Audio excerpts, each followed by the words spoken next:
Welcome to the Power Edge Podcast, where power is refined, impact sharpens, and leaders move from success that performs to powerful legacy.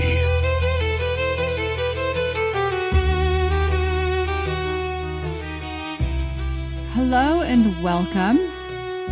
I'm your host, Alara Sage.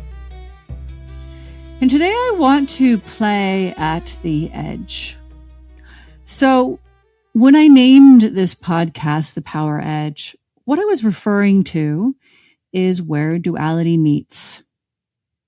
Where duality meets God, creation, source, truth is revealed. Power is experienced. Creation is felt. So I wanted to play in some levels of duality because there's so much to learn from this playfulness. So today we're going to play in the duality of surrender on one side and discipline on the other.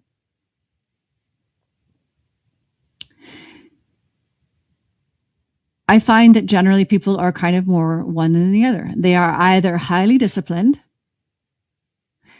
and tend to fall into levels of force and control because of that discipline, or they are surrendered and therefore they fall into going with the flow, giving in, being a little blasé about things, not holding perhaps high standards. So what we want to do today is find where these two concepts meet. So we're going to play in this. We're going to play in the various different definitions of each of these words, because if you've ever noticed, a given word has multiple definitions, and sometimes in the definition of that word, there is duality. There are opposing definitions, which are very intriguing. So let's start with surrender. And before I read what surrender is defined as, I want to share my own personal experience with surrender.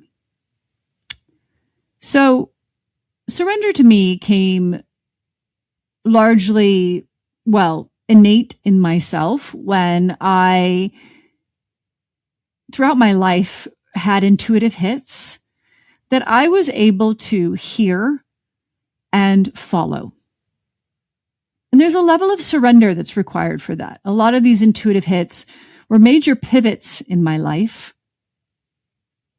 And I had to surrender to that process without knowing what was going to happen, right? Like divorcing my partner, divorcing my husband, leaving the country at 19 to travel the world. I didn't know the outcome of any of those choices. I simply made a choice based off an intuitive hit and surrendered to the process. But surrender also came in when I would find myself in a state of resistance with myself, in a state of resistance with my reality, where I would begin to become aware that I was trying to control the situation.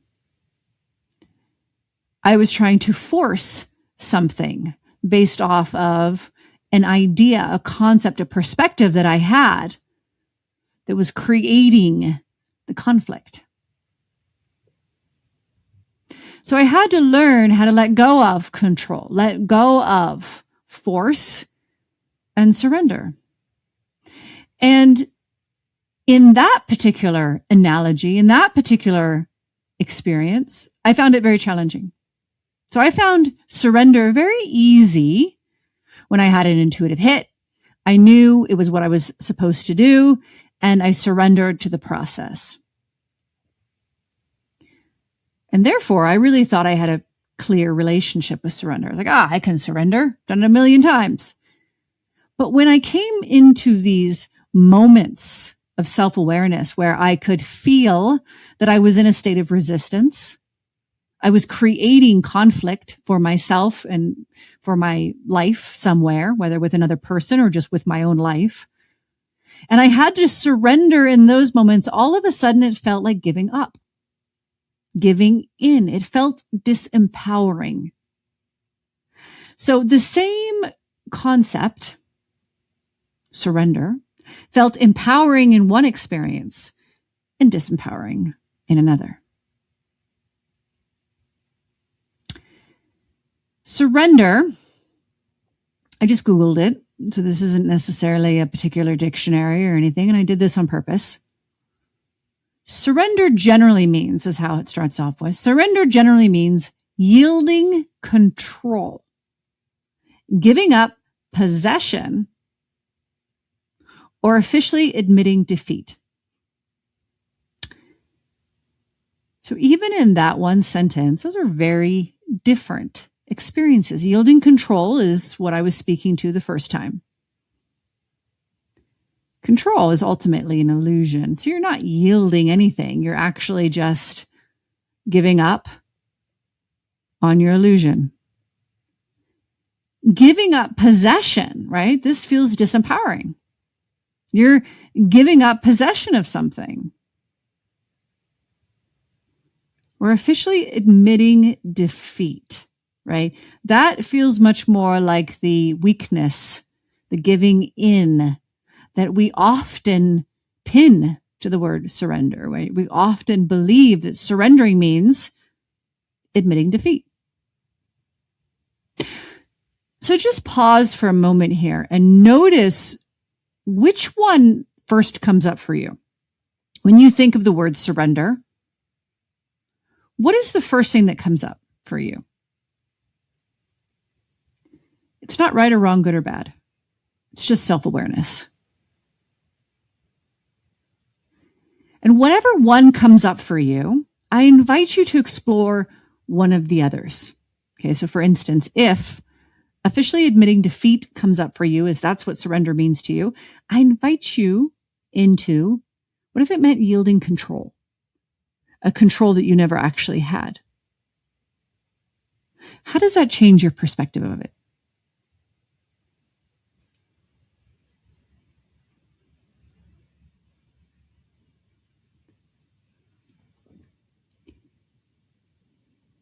How does that change your relationship to it?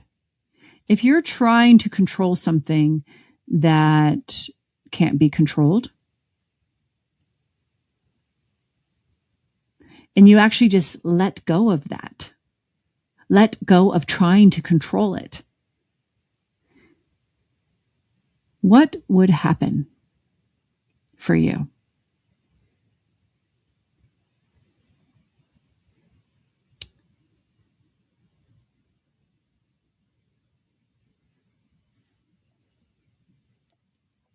Conversely, if you can yield control very easily, so much that you are the type that identifies surrender with that, what if it meant admitting defeat? What if your surrender is actually giving up? Admitting defeat when maybe you haven't been defeated. What changes for you if you begin to see it that way?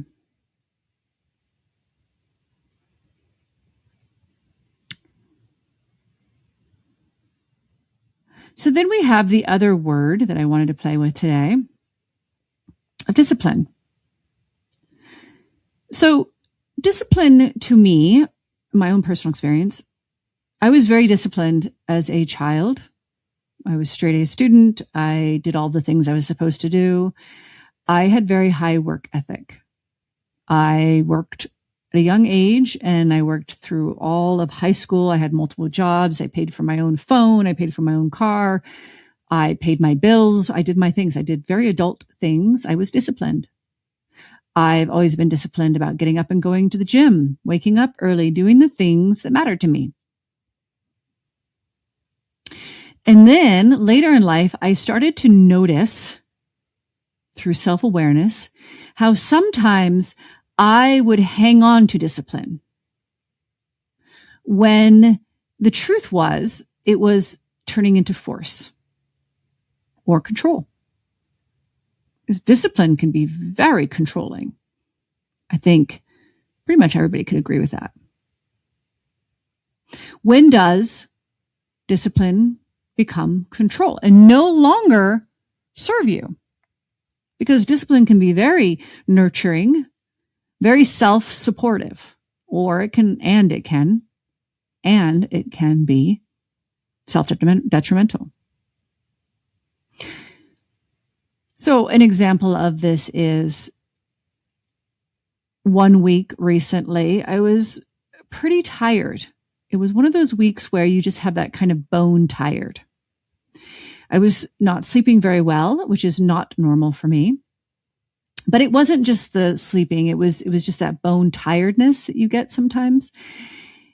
And I fast 5 days of the week, 18 hours, and I work out 6 days of the week.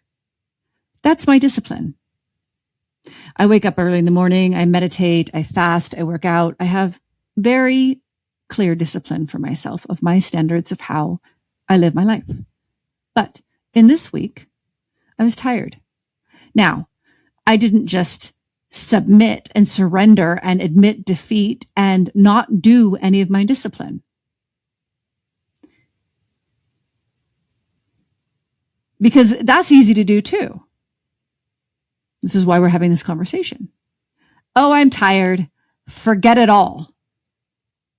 And we've all gone through those yo-yo times of our life, and perhaps even particular goals or desires that you yo-yo on, whether it's your weight or your relationships or one particular way that you need to show up for yourself, that you kind of like do it and you do it and then you don't.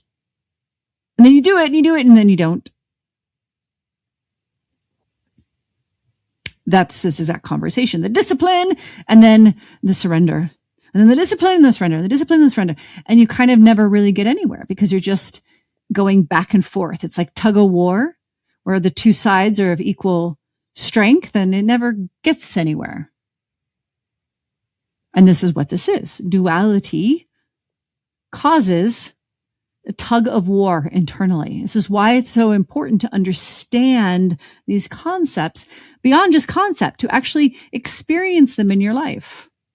Because I could have just said, you know what? I'm tired. I'm not going to do any of it for that week. And, that's not wrong. If that is what is truly nurturing to yourself. But when I asked my body, you're tired? Do you want to work out? Do you want to fast? It said yes to both of those, even though it was bone tired. I was a little bit softer in my workout.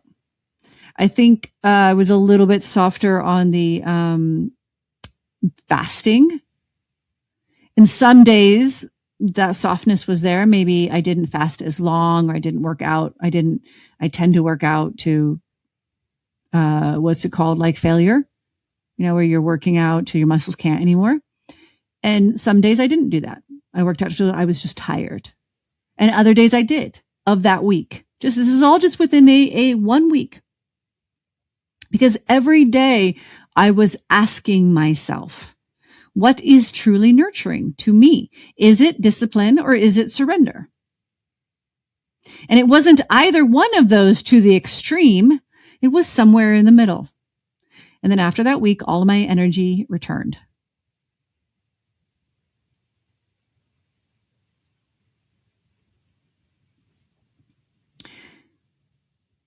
So discipline, as it's defined on Google, is the practice, and this is interesting because it doesn't say usually means on this one. It just goes straight into discipline is the practice of training people to obey rules or a code of behavior. That's interesting. And the mental ability to control oneself and work toward a goal despite momentary feelings. Rather than mere punishment, its root meaning is to teach, like a disciple, right? Discipline, disciple, helping individuals internalize habits that lead to long-term success. Now, the root of words is always very, very interesting. So, if the root of it means to teach, but it can also mean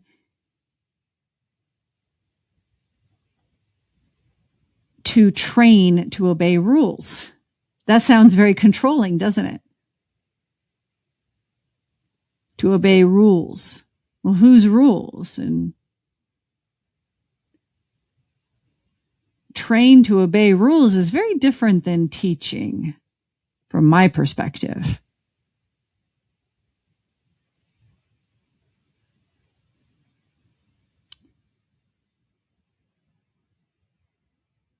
And then it says, and the mental ability to control oneself. Again, there's a difference between discipline that comes from inspiration of self or inspiration from somebody else. You're inspired by somebody else's whatever it is, and so you become disciplined, or you inspire yourself. Inspired discipline versus forced discipline. My boys always say, and I agree with them, they always say how they prefer to do something on their own time. So instead of saying, hey, go clean your room, right? It's like, hey, your room needs to be cleaned. Great. They'll do it. And they do it. They might not do it that exact second, but they get it done. And then they feel self-inspired versus controlled. And I'm the same way, which is why I create that for them. I hate being told what to do. I am not a person who responds well to being told what to do. I never have been, and most likely never will be. But I can self-inspire very strongly. Right? So notice right now, are you a person that self-inspires? Again, there's no right or wrong. None of this makes you better than or less than. It's all about self-awareness, where your strengths are, where your weaknesses are, to become a better leader. Right? So, are you self-inspired? And then if you're self-inspired, do you have the level of self-awareness to not force or control yourself, to actually question if something is nourishing to you in the moment, and really lovingly support yourself instead of control yourself? Notice that. Or do you just create a thing and you have to stick to it no matter how you feel, no matter what's going on in your body? Show up. There's no excuses. That's not bad or wrong. It is. Or are you not self-inspired? Do you need somebody else to tell you? And if you're a leader, that's most likely not true. So maybe we can just let that one go completely. Because leaders need to be self-inspired and self-disciplined, correct? We all know that leaders inspire other people through their own discipline. But you can inspire other people through your own discipline, or you can inspire other people through your own self, your own control, your own force. And you can run yourself into the ground. This is where exhaustion, burnout, overwhelm comes from, because people aren't listening to themselves. They only know go. They only know the rules that they created that they must obey for themselves. And if they don't, they're somehow a failure, and they don't know how to actually listen in the moment. That week went by and I was right back into full throttle workouts, full throttle fasting. I didn't lose any ground. I didn't fall off the wagon. None of that happened. It actually is more likely to happen when we force and control, and then our bodies give out and we get sick or something happens where we have to stop, right? So that's discipline. So notice, where are you in this concept of discipline? Are you the one that self-inspires and is able to hear the conversation with yourself, is able to make minute adjustments and understand what is truly serving you? Or are you the one that's in self-discipline and you're also in control and force, and that's always worked for you? And what happens if you were to invite the other perspective or invite a different perspective? Are you self-inspired, self-disciplined, but sometimes too gentle on yourself, too soft? Like that week, you would have just given yourself the whole week off of everything and just whatever, it doesn't matter.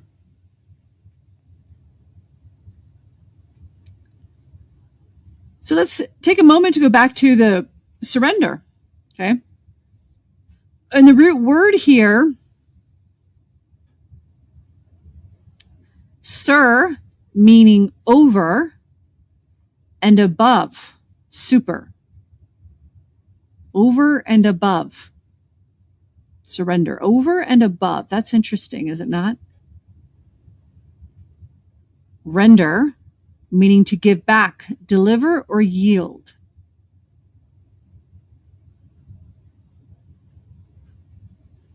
So to give yourself over. So what are you surrendering to? What are you giving yourself over to if you're in a state of surrender? Your own wisdom? Are you giving yourself over to something that is intuitive, something that is already known? Are you giving yourself over to your passion? Surrendering to your passion? Surrendering to, what you're creating, your goal, your business? Because that too is a surrender, right? When you're very passionate about something, you have to surrender to it. Like all of the great geniuses, I always speak about this because how many times did they fail?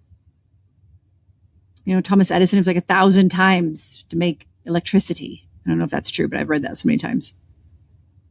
A lot of times, let's just say that. They've all failed a lot of times. They had to surrender to those failures over and over and over again. Are you surrendering to that? Are you surrendering to your passion? Are you surrendering to a belief structure that doesn't serve you anymore? What are you surrendering to? Or are you not surrendered and therefore you're not giving yourself into anything?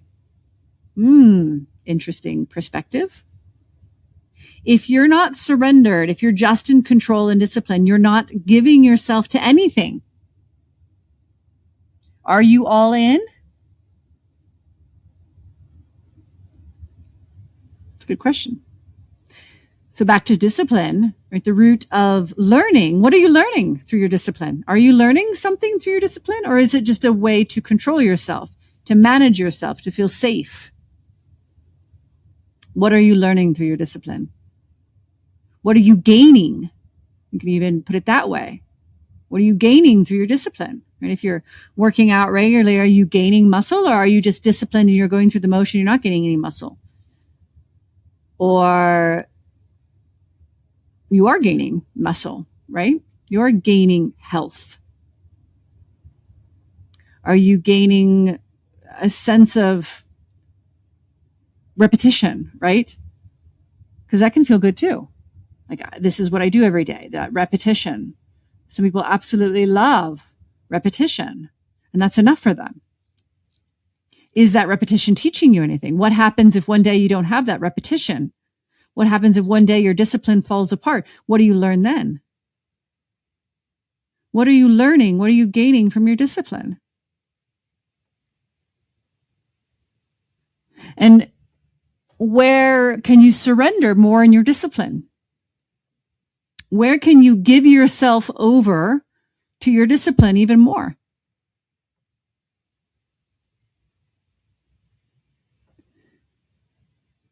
And where can you discipline your surrender What can you gain from your surrender? What can you learn as a disciple of surrender?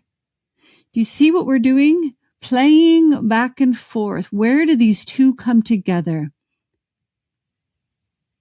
To learn from surrender, to be a disciple of surrender, to surrender to learning. Where are they different? To learn from surrender, to surrender to learning. And where is surrender giving in, being defeated, giving up, rolling on your back?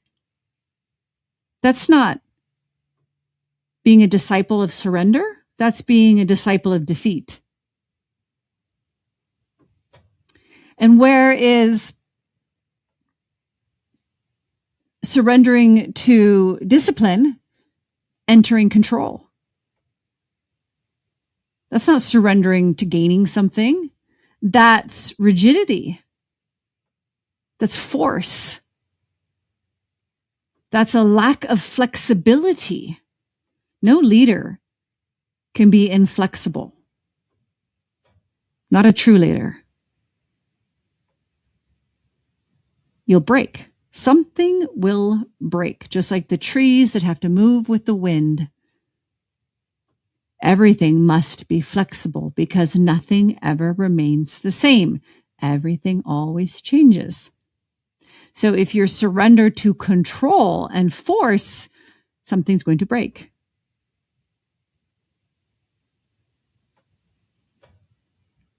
Or giving up to control or force, breaking something, breaking or breaking other people, or breaking coherence within your business, breaking the coherence of other people within teams, breaking with the rigidity of control. So the power is where these two meet. And you can be in a state of surrender and disciplined within the surrender, learning in the state of surrender. And you can be surrendered in discipline and disciplined and fully in that process of discipline in the moment. It doesn't have to look like anything. Discipline doesn't have to look like anything. Every single moment is dynamic. Fully surrendered to the discipline, surrender to that learning. When you embody both and you understand both of them viscerally, experientially, now you're a leader who can be surrendered and disciplined. And now you embody power.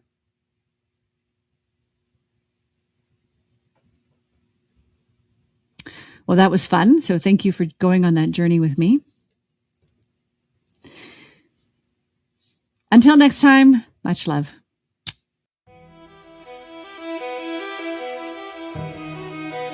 Thank you for listening to the Power Edge Podcast with host Alara Sage. Connect with us on Instagram at The Power Edge or on YouTube at Alara Sage.